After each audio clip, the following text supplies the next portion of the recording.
just give us a sense of the scope of this tentative agreement that is actually being voted on next week. I believe the 22nd, if I'm not mistaken, right? The final tally will be on the 22nd. Yes. Final tally. Gotcha.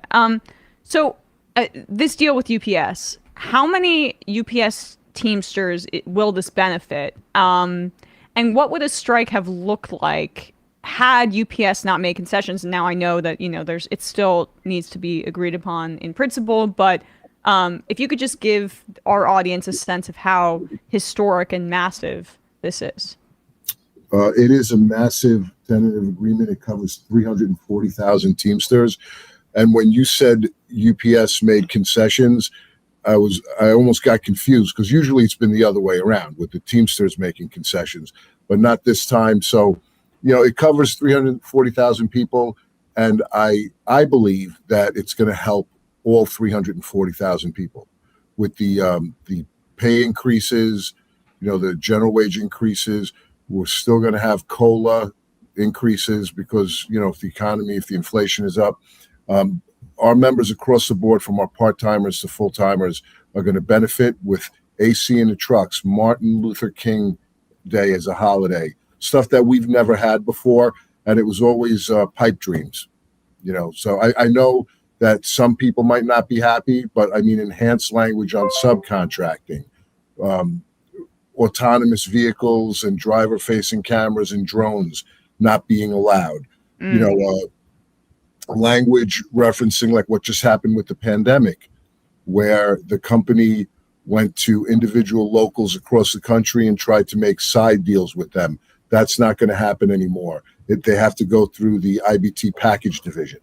The creation of 7,500 full-time jobs from part-time jobs, giving our part-timers the opportunity to fill 22,000 vacancies across the country. I think it's a win-win across the board. There's been improvements everywhere.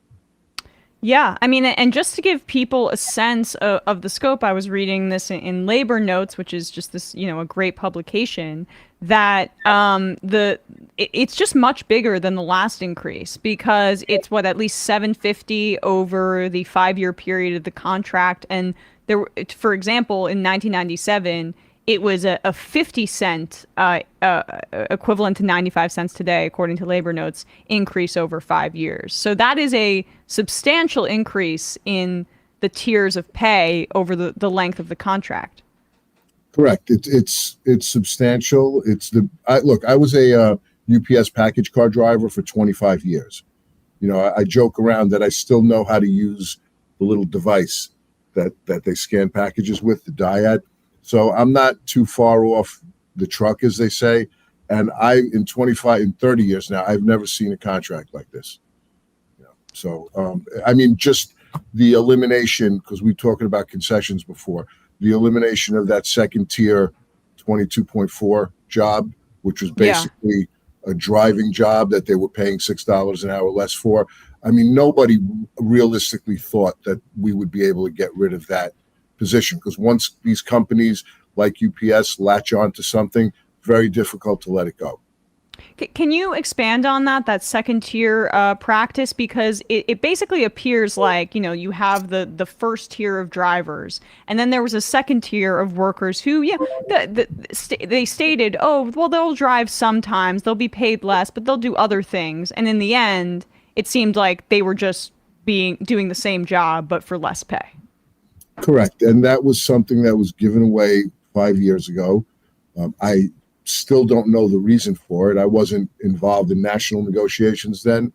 So it was to basically give the company more flexibility so they could utilize these people, these members, as people loading the trucks and offloading the trucks if they had to, and working on weekends as package car drivers. But that was, companies like UPS, they want these agreements signed, they want to make these deals, and then they go and start violating these agreements before the ink is even dry.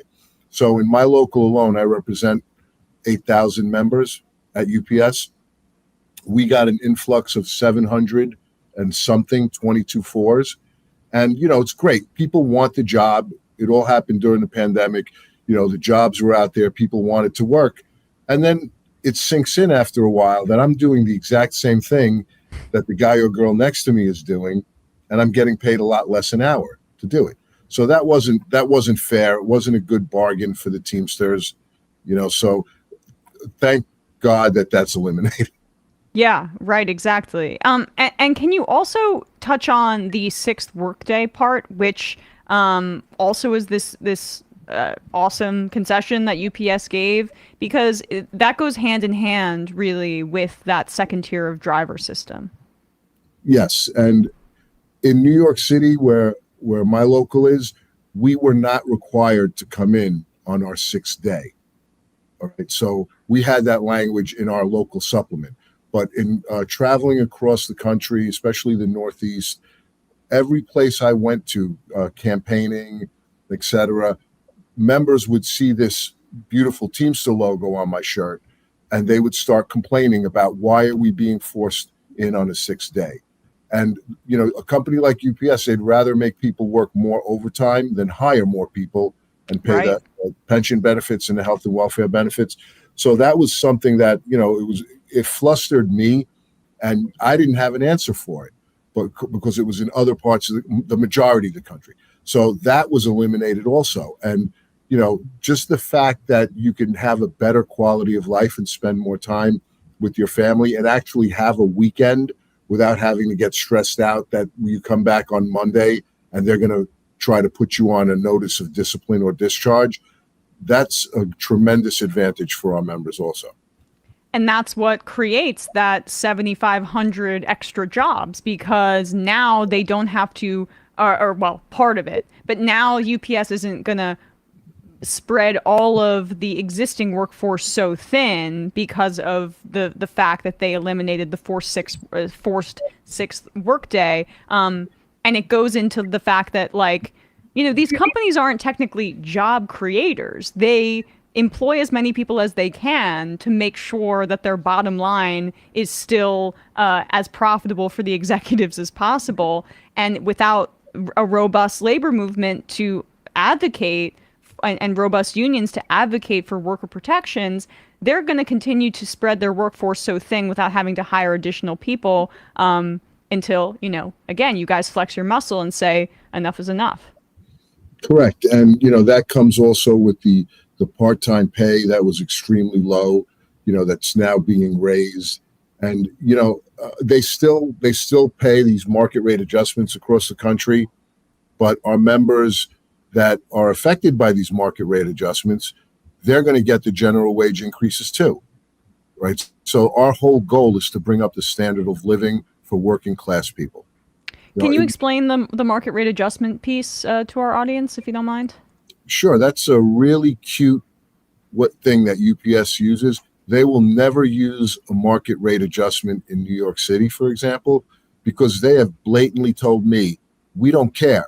20 people will quit, we'll hire 50 more, and hopefully 20 of those will stick. So in these outlying areas, or even labor is not available, so they will drive up the minimum that they pay for members, for their employees, well over the contractual wage. So it'll happen in places where the population's very thin, or they can't get people to work on a specific shift in the middle of the day, paying what they were paying, $16 and change an hour. In some states, it was even lower.